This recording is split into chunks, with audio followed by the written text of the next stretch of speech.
1,00,000 रुपयांचं कर्ज आणि ते फेडण्यासाठी थेट 74 लाख रुपये. काय करेल तो शेतकरी? जमिनी विकल्या, गुरं विकली, पण तरीही कर्जाचा डोंगर काही हटेना. मग त्याच्या समोर एकच मार्ग उरला आणि तो म्हणजे स्वतःची किडनी विकण्याचा.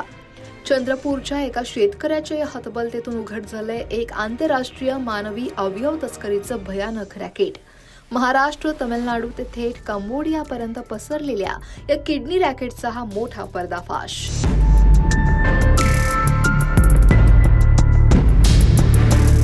महाराष्ट्रातल्या चंद्रपूरमधल्या रोशन कुडे या शेतकऱ्यानं 2021 मध्ये फक्त 50,000 रुपयांचं कर्ज घेतलं.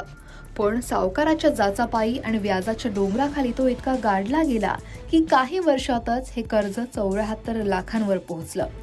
हतबल शेतकऱ्याला सावकारानं किडनी विकण्याचा सल्ला दिला. कायदेशीर मार्ग सगळे बंद झाल्यावर रोशननं फेसबुकवर किडनी डोनर कम्युनिटीच्या माध्यमातून एका एजंट सोबत संपर्क साधला. त्याला माहिती नव्हतं की तो एका मोठ्या आंतरराष्ट्रीय रॅकेटच्या जाळ्यात ओढला जातोय. या रॅकेटचा मुख्य सूत्रधार होता डॉक्टर कृष्णा या नावानं वावरणारा रामकृष्ण मल्लेशम सुंचू. धक्कादायक बाब म्हणजे हा कृष्णा हा डॉक्टर नसून पेशानं इंजिनियर आहे. कपड्यांच्या व्यवसायात मोठं नुकसान झाल्यावर त्यानं स्वतःचीच किडनी विकलेली आणि यानंतर तो या काळ्या धंद्यात ओढला गेला आणि स्वतःच एजंट बनला. फेसबुक आणि व्हॉट्सअपच्या माध्यमातून तो गरजू आणि कर्जबाजारी लोकांना हेरायचा. त्यांना किडनी विकण्यासाठी 8 ते 10 लाख रुपयांचं आमिष दाखवायचा. प्रत्येक किडनीच्या व्यवहारामागं त्याला लाख रुपयांचं कमिशन मिळायचं. काही प्रकरणांमध्ये हा व्यवहार 20 लाख रुपयाच्या कमिशनपर्यंत पोहोचल्याचीही माहिती आहे. चंद्रपूर पोलिसांनी या प्रकरणाचा तपास सुरू केल्यावर या रॅकेटचे धागेदोरे उलगडत गेले.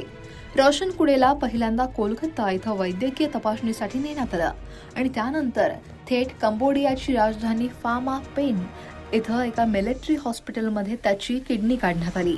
या रॅकेटनं याआधी जवळपास 10 ते 12 भारतीयांना कंबोडियाला पाठवून त्यांच्या किडन्या काढल्याचं समोर येत आहे. पण हे रॅकेट फक्त कंबोडियापुरतं मर्यादित नव्हतं. हे जाळं आता तामिळनाडूमध्ये पसरलेलं. त्रिची इथं स्टार किम्स हॉस्पिटलमध्ये किडन्या काढल्या जात होत्या. या प्रकरणात दिल्लीतील डॉक्टर रवींद्रपाल सिंग आणि त्रिची इथले डॉक्टर राजरत्नम गोविंदस्वामी या 2 डॉक्टरांचा सहभाग आहे. डॉक्टर रवींद्रपाल सिंगला दिल्लीतून अटक केली आहे तर डॉक्टर राजरत्नमला अटक करण्यासाठी पोलीस तळ ठोकून आहेत. हे रॅकेट फक्त महाराष्ट्र किंवा तामिळनाडूच नाही तर पंजाब, हरियाणा, राजस्थान, बिहार, यूपी यांसारख्या अनेक राज्यांमध्ये सक्रिय होतं. मोहाली इथल्या हिमांशू भारद्वाज नावाच्या एका तरुणानं आपल्या प्रेयसीसाठी पैसे उधळल्यानं कर्जबाजारी होऊन स्वतःची किडनी विकली. धक्कादायक बाब म्हणजे तो स्वतः किडनी विकल्यानंतर या रॅकेटचा एक सक्रिय भाग बनला. चंद्रपूर पोलिसांनी आता सोलापूरमधून डॉक्टर कृष्णाला बेड्या ठोकल्यात आणि त्याला 3 दिवसांची पोलीस कोठडी सुनावली आहे. रोशन कुडेला कर्जबाजारी करणाऱ्या 6 सावकारांच्या विरोधातही गुन्हा दाखल करण्यात आलाय. खरं तर मानवी अवयवांची अवैध तस्करी हा गंभीर गुन्हा आहे आणि जो गरीब आणि गरजू लोकांच्या हतबलतेचा गैरफायदा घेतो. या प्रकरणातून अवयव तस्करी करणाऱ्या आंतरराष्ट्रीय टोळ्या किती क्रूरपणे काम करतात हे दिसून येत आहे.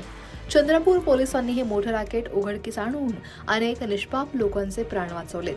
या प्रकरणाचा तपास अजूनही सुरू आहे आणि यात आणखी मोठे चेहरे समोर येण्याची शक्यता आहे. या संपूर्ण प्रकरणाविषयी तुम्हाला काय वाटतंय? कमेंट नक्की करा. लोकमत सबस्क्राईब करायला विसरू नका.